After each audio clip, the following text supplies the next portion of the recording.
പ്രതിപക്ഷ നേതാവ് ഭയങ്കര ഇൻസ്പിറേഷനാണ്. അത് ഒരു എല്ലാ പാർട്ടിയിലുള്ള ആൾക്കാർക്കും, രാഷ്ട്രീയം ഇല്ലാത്ത ആൾക്കാർക്കും ആളുടെ പാഷൻ ഫോർ റീഡിങ്. ഇപ്പൊ അസുഖമായിട്ട് എന്റെ സുഹൃത്തുക്കളെ, പ്രതിപക്ഷ നേതാവ് നമ്മുടെ VD സതീശനെ കുറിച്ചിട്ട് ഒരു പെൺകുട്ടി സംസാരിക്കുന്നതാണ്. റീഡിങ്ങിനെ കുറിച്ചിട്ടാണോ എന്താണെന്ന് അറിയില്ല, എങ്കിലും പറയുന്നത് അദ്ദേഹം ഭയങ്കര ഇൻസ്പിറേഷൻ ആണെന്നാണ്. ഇവർക്കൊക്കെ ഇങ്ങനെ സംസാരിക്കാൻ കഴിയുന്ന എങ്ങനെയാണെന്നുള്ളത് എനിക്ക് മനസ്സിലാക്കാൻ സാധിക്കും.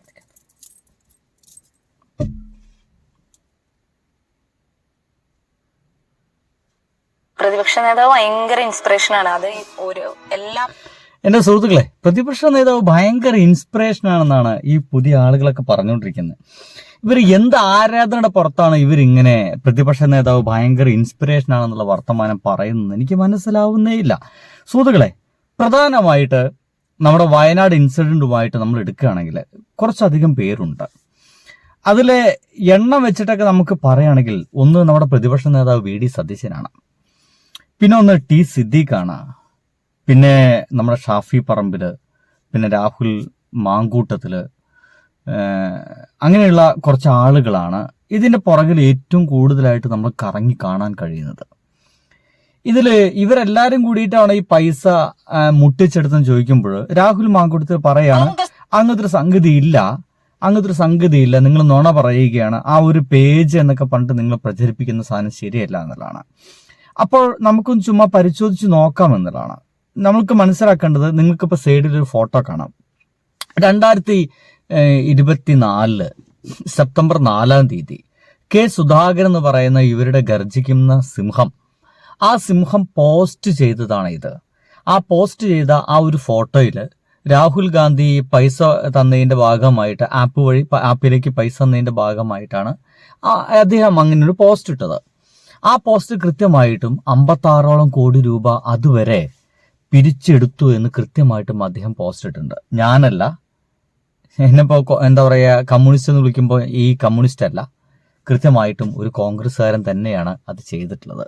ഇനി ഇതുമായി ബന്ധപ്പെട്ടിട്ട് ചില്ലറ കാര്യങ്ങളാണ്. കോൺഗ്രസ് ചാരിറ്റി പ്രവർത്തനത്തിന്റെ ഭാഗമായി നൽകുന്ന വീടുകൾ, സ്ഥലം വാങ്ങിയ സ്ഥലത്ത് പോയി ഡിവൈഎഫ്ഐയുടെ അശ്ലീല സമരം നടത്തുന്നു. ഞാൻ അശ്ലീല സമരം എന്ന് തന്നെ പറയും, കാരണം അങ്ങനെ ഒരു സമരം അവിടെ നടത്തേണ്ടത് അവർ വാങ്ങിയ സ്ഥലത്തിന് പുറത്തു വാങ്ങി നടത്താൻ. സ്മൃതി പരുത്തിക്കാട്ടിന് ഒരു പക്ഷേ കോൺഗ്രസിനോട് ഭയങ്കര സ്നേഹം ഉണ്ടായിരിക്കും. ഇനി അത് കനകൂര് പൈസ കൊടുത്തതിന്റെ ഭാഗമായിട്ടാണോ, അത് വേറെ ഇതിലേക്ക് ഇവർക്ക് കിട്ടിയെന്നൊരു പിടുത്തമൊന്നുമില്ല. പച്ച മലയാളത്തിൽ എല്ലാവർക്കും മനസ്സിലാക്കാൻ കഴിയുന്ന ഒരു കാര്യമാണ് കോൺഗ്രസ് പൈസ മുക്കി എന്നുള്ളത്. അങ്ങനെയാണ് നമുക്ക് കൃത്യമായിട്ട് ബോധ്യമാവുന്നത്. എന്നിട്ടും എന്തുകൊണ്ട് സ്മൃതി പരുത്തിക്കാടിന് ഇതൊന്നും മനസ്സിലാവുന്നില്ല? ആ പാനലിൽ ഇരിക്കുന്ന എല്ലാവർക്കും മനസ്സിലാവുന്നു, കേരളത്തിലെ എല്ലാവർക്കും കാര്യം മനസ്സിലാവുന്നു, പക്ഷെ സ്മൃതിക്ക് മാത്രം മനസ്സിലാവുന്നില്ല. എന്നിട്ട് ഡിവൈഎഫ്ഐ സമരം ചെയ്തതിനാണ് ഇവർക്ക് വലിയ പ്രശ്നമുള്ളത്. അല്ലാതെ ആ പാവം ജനതയെ പറ്റിച്ചതിന് സ്മൃതി പരുത്തിക്കാടിന് ഒരു വിഷമവും കാണാനില്ല. ഒരു കാര്യം ഡിവൈഎഫ്ഐക്കില്ല. അവരവരുടെ നിലയ്ക്ക് നൽകിയ കാര്യം ഫണ്ടിലേക്ക് കൊടുത്തിട്ടുണ്ടെങ്കിൽ കോൺഗ്രസ് സ്വന്തം നിലയ്ക്ക് ചെയ്തതാണ്. സ്വന്തം നിലയ്ക്ക് ചെയ്ത ഒരു രാഷ്ട്രീയ പാർട്ടി ചെയ്യുന്നതിന് ഈ സമരവുമായി ഡിവൈഎഫ്ഐ അങ്ങോട്ട് പോകേണ്ട കാര്യമില്ല എന്നുള്ളതാണ്. അത് ധാർമ്മികമായും ശരിയായ രീതിയാണെന്ന് ഞാൻ കരുതുന്നില്ല. ഇനി കോൺഗ്രസ് ഈ കണക്ക് ഇത് ധാർമ്മികമായിട്ട് ശരിയായ രീതിയല്ല അത്ര ഒരു ഡിവൈഎഫ് എന്ന് പറയുന്ന സംഘടന സമരം ചെയ്യുന്നത്. എന്റെ പൊന്നു സ്ത്രീയെ, 20 കോടി നൽകിയ ഒരു സംഘടനയാണ്. പക്ഷേ താങ്കളോടടക്കം പിരിവിന് ആ ഡിവൈഎഫ്ഐ വന്നിട്ടുണ്ടാവില്ല. അവരിവിടെ ആക്രി പെറുക്കിയും ജോലി ചെയ്തും ഓരോ ദിവസത്തെ കൂലി കൊടുത്തും ചായക്കട നടത്തിയിട്ടൊക്കെയാണ് ആ പൈസ ഉണ്ടാക്കിയത്. മനസ്സിലാവുന്നുണ്ടല്ലോ. അപ്പോൾ അങ്ങനെ പണം നൽകിയവർക്ക് ധാർമ്മികതയില്ല എന്നും ആ വീട് വെച്ച് കൊടുക്കാത്തവർക്ക് ധാർമ്മികത ഉണ്ടെന്നും പറയുന്നത് എന്തിന്റെ അർത്ഥത്തിലാണെന്ന് എനിക്ക് മനസ്സിലാവത്തുള്ള ചോദ്യമാണ്. എന്ന് പറഞ്ഞിരിക്കുന്ന വ്യക്തമായ കണക്ക് പറയാൻ എന്തുകൊണ്ട് വൈകി എന്ന ചോദ്യം എനിക്ക് കോൺഗ്രസിനോടുമുണ്ട്. ഈ പറഞ്ഞ ആരോപണങ്ങൾ കേൾക്കുന്ന ഘട്ടത്തിൽ എന്തുകൊണ്ട് പറഞ്ഞില്ല? ഇത് രണ്ടുപേരുടെ പേരിലുള്ള അക്കൗണ്ടിലേക്കാണ് വന്നതെന്നും ഏത് ബാങ്കിലാണെന്നും പറഞ്ഞു. ആപ്പ് വഴി ഇതുവരെയും പറഞ്ഞുകൊണ്ടിരുന്നത് എന്താണ്? നിങ്ങളുടെ പണം എവിടെ, നിങ്ങളുടെ കണക്ക് എവിടെ എന്നാണ്. കണക്ക് ഇവിടെ പറയുമ്പോൾ പറയുന്നത് ആ ആപ്പ് എവിടെയെന്ന്. എന്താണ് നിങ്ങൾ ചോദിക്കുന്ന ഓരോ ചോദ്യത്തിനും ഉത്തരം പറയാൻ നിൽക്കുകയാണ്. ആപ്പ് ഉള്ളതുകൊണ്ടാണ് ഓരോരുത്തരും ഉത്തരം പറയണം. കാരണം ഉത്തരവാദിത്തപ്പെട്ട കേരളത്തിലെ ഒരു വലിയ രാഷ്ട്രീയ പാർട്ടിയാണ്, കേരളത്തിലെ 2ാമത്തെ രാഷ്ട്രീയ പാർട്ടിയാണ്. അപ്പൊ അവർക്ക് ഉത്തരവാദിത്വമുണ്ട്. ഇന്ത്യയിലൊക്കെ ഒരു ഇന്ത്യ ഭരിച്ചിരുന്ന രാഷ്ട്രീയ പാർട്ടിയാണ്. അപ്പോൾ അങ്ങനത്തെ രാഷ്ട്രീയ പാർട്ടിക്ക് ഇവിടെ ആപ്പ് വെച്ചിട്ടോ ആപ്പ് വെക്കാതെയോ എങ്ങനെ ആയിക്കോട്ടെ പൊതുജനങ്ങളിൽ നിന്ന് പിരിവെടുത്തിട്ടുണ്ടോ ഉണ്ടെങ്കിൽ അതിന് ഉത്തരം പറയാൻ അവർ ബാധ്യസ്ഥരാണ് 100%. അത് എന്ത് തരത്തിലുള്ള ചാണക ന്യായീകരണം കൊണ്ടുവന്നാലും കോൺഗ്രസിന് അതിൽ ഉത്തരവാദിത്വമുണ്ട്. ഒരു മാധ്യമ പ്രവർത്തകയായിട്ടുള്ള താങ്കൾ ഇങ്ങനൊന്നും പറയരുത്. നാണക്കേടാണ് താങ്കൾക്ക് തന്നെ. ഒരു മിനിറ്റ്, ഇല്ലില്ല, ഓരോരുത്തരും കയ്യിൽ ഒരു മിനിറ്റ്, പൊതുജനത്തിന്റെ പൊതുജനത്തിന്റെ ഭാഗത്തിനായിട്ടുള്ള കാര്യം തന്നെ മറ്റേത് നടക്കുന്നത്. ഒരു മിനിറ്റ് പറയട്ടെ, പറയട്ടെ സുനിൽ. ഇന്ന് ഉത്തരം പറഞ്ഞിരിക്കുന്നു, എത്ര കണക്കുകൾ എന്നുള്ള പറഞ്ഞിരിക്കുന്നു. ഞങ്ങളുടെ കയ്യിലുള്ള പണം ഇത്രയാണെന്നും സ്ഥലം വാങ്ങിയ ശേഷം വീട് വാങ്ങാനുള്ള പണം ഞങ്ങളുടെ കയ്യിലില്ല എന്നും പറയുന്നുണ്ട് അല്ലേ? ആ പണം പറയുമ്പോഴും പറയുന്നു ഇനി AICC നൽകാനുള്ള തുകയുണ്ട്. ആ വീട് നിർമ്മിച്ച് നൽകിയില്ലെങ്കിൽ ആ നിമിഷം നമുക്ക് പറയാമേ, വീട് നിർമ്മിച്ച് നൽകിയിട്ടില്ലെങ്കിൽ അത് നമുക്ക് മിനിമം ഒരു വീട് അവിടെ നിർമ്മിക്കണമെങ്കിൽ ഒരു 20 ലക്ഷം രൂപയെങ്കിലും വേണം. അങ്ങനെയാണ് നമ്മുടെ ഗവൺമെന്റ് ഇപ്പോൾ വീട് നിർമ്മിച്ച് നൽകുന്നത്. ഇവരെ കയ്യിൽ 60 ലക്ഷമാണ് ആകെ ഇനി ഉള്ളത്. എത്ര വീട്? 2, 4, 6, 3 വീടാ. എത്ര വീട് ഇവർ ഓഫർ ചെയ്തേ? 130 വീട്. അതിലത്തെ വെറും 3 വീടാണോ കോൺഗ്രസ് നിർമ്മിക്കാൻ പോകുന്നത്? അപ്പോൾ ഈ കോൺഗ്രസിനെ പ്രതിഷ്ഠിച്ചിട്ട് ഗവൺമെന്റിന്റെ വീട് വേണ്ടാന്ന് പറഞ്ഞിട്ട് മാറിപ്പോയ ആളുകൾ എന്ത് ചെയ്യും? ഇതാണ് ഇവിടുത്തെ ഒരു പ്രശ്നം. അതാണ്, മറ്റൊന്നും പ്രശ്നമില്ല. നിങ്ങൾ വീട് വെച്ചെടുക്കില്ലയോ, അതൊന്നല്ല വിഷയം.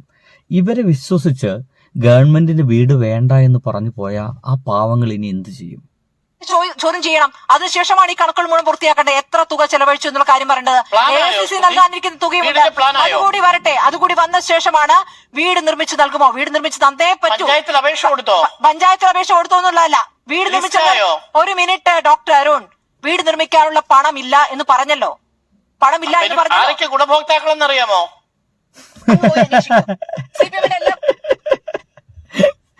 അരുൺകുമാർ ഇട്ട് കളിപ്പിക്കുകയാണ്. കാരണം ഒരു വീടുണ്ടാക്കണമെങ്കിൽ സ്വാഭാവികമായിട്ടും ആ ഒരു സ്ഥലത്തിന് രേഖ വേണം അല്ലേ? എന്നൊരു വീട് നിർമ്മിക്കാൻ വേണ്ടി നമ്മൾ പഞ്ചായത്തിൽ അപേക്ഷ നൽകണം, വേണ്ടേ? വൈദ്യുതി വകുപ്പിന് അപേക്ഷ നൽകണം, കറണ്ട് മറ്റും വേണ്ടേ? ഇങ്ങനെ എന്തോരം പരിപാടികളുണ്ട്. ഇതിലത്തെ ഒരെണ്ണം പോലും ചെയ്തിട്ടില്ല. എന്നിട്ടാണ് ഈ പറഞ്ഞുകൊണ്ടിരിക്കുന്നത്. വായിക്കൂ, ഇത് ശരിയല്ല കേട്ടോ. നിങ്ങളൊരു രാഷ്ട്രീയ പാർട്ടി പരിശോധിക്കേണ്ട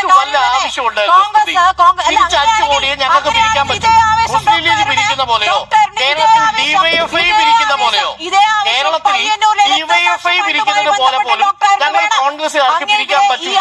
5 കോടിയെ ഞങ്ങൾക്ക് പിരിക്കാൻ പറ്റും.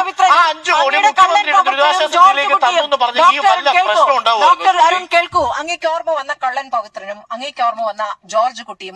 എന്തായാലും ഇത് ഇവിടെ എങ്ങനത്തെ പറയാ, ഇതിനും പല പേരുകളൊക്കെ പറയും. ഒരു തരം മെഴുകൽ എന്നൊക്കെ പറയും. അങ്ങനെ മെഴുകിക്കൊണ്ടിരിക്കുകയാണ് സ്മൃതി ഇവിടെ. ആർക്ക് വേണ്ടിയിട്ടാന്ന് അറിയില്ല. ഇനി ഇതേ കോൺഗ്രസിനെ കുറിച്ച് വേറെ ചില കോൺഗ്രസ്സുകാര് പറയുന്ന ചില വർത്തമാനങ്ങൾ കേൾക്കണം. കോൺഗ്രസ് പാർട്ടിക്ക് എപ്പോഴും തോൽവിയാകുന്നത് കോൺഗ്രസ്സുകാർ തന്നെ. അതൊരു വലിയ സത്യ. എയും അയ്യോ ഒക്കെ കഴിച്ചിട്ട് അവസാനം അയ്യോ എന്ന് പറയേണ്ട അവസ്ഥയിലേക്കാണ് കോൺഗ്രസ് പോകുന്നത്. അവരവരവരുടെ കാര്യത്തിന് വേണ്ടി നടക്കുന്നതുകൊണ്ട് മറ്റുള്ള കാര്യങ്ങൾ ശ്രദ്ധിക്കാൻ പറ്റുന്നില്ല എന്ന് പറയില്ലേ, അങ്ങനെ കുറച്ച് കാര്യങ്ങൾ കോൺഗ്രസിന്റെ ഒരു പ്രശ്നം. അവരുടെ സ്ഥാനം ഉറപ്പിക്കാൻ വേണ്ടി നടക്കുക. ഇലക്ഷൻ ടൈമിലൊന്നും ശരിക്കും പറഞ്ഞാൽ കോൺഗ്രസ് പാർട്ടി ഉണർന്ന് പ്രവർത്തിച്ചിട്ടില്ല എന്നാണ് എന്റെ അഭിപ്രായം. നമ്മുടെ നേതാക്കൾ തമ്മിൽ എന്തൊരു കൃത്യമായിട്ട് അവര് പറയുന്ന നോക്കിയ കാര്യങ്ങളൊക്കെ. ഇനി ഇവര് മാത്രമല്ല, ഒരാള് കൂടി ഒരു സംഗതി കേൾക്കണം. മാനന്തവാടി നിയോജക മണ്ഡലം തിരിച്ചു പിടിക്കണമെന്ന് ആത്മാർത്ഥമായിട്ട് ആഗ്രഹിക്കുമ്പോൾ ചില ശക്തികൾ അതിന്റെ ഉള്ളിൽ നിന്നുകൊണ്ട് ഇത്തരത്തിലുള്ള ചതിയൊരുക്കുമെന്ന് നമ്മൾക്ക് ആർക്കും തിരിച്ചറിയാൻ കഴിയില്ല. കെട്ടുകണക്കിന് എന്റെ പോസ്റ്ററുകൾ മാനന്തവാടി നിയോജക മണ്ഡലത്തിന്റെ വിവിധ കൊടയിലേക്ക് വലിച്ചെറിഞ്ഞപ്പോൾ, അത് ഒഴുകി നടന്നപ്പോൾ നമ്മൾ ആരും ആ തെരഞ്ഞെടുപ്പിൽ അത് കണ്ടില്ല.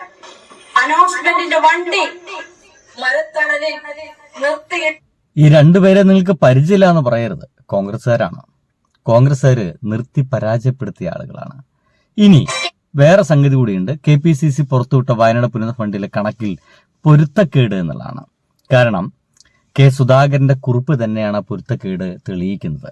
57 പോയിന്റ് ലഭിച്ചത് 4 വരെ ലഭിച്ചത് 57.73 ലക്ഷം രൂപയാണെന്നൊക്കെ സുധാകരന്റെ കണക്കുകളൊക്കെ ഇങ്ങനെ പുറത്തു വന്നിട്ടുണ്ട്. എന്തായാലും സംഗതികളൊക്കെ ഏകദേശം കുടുങ്ങിക്കിടക്കുകയാണ്. ബൈ.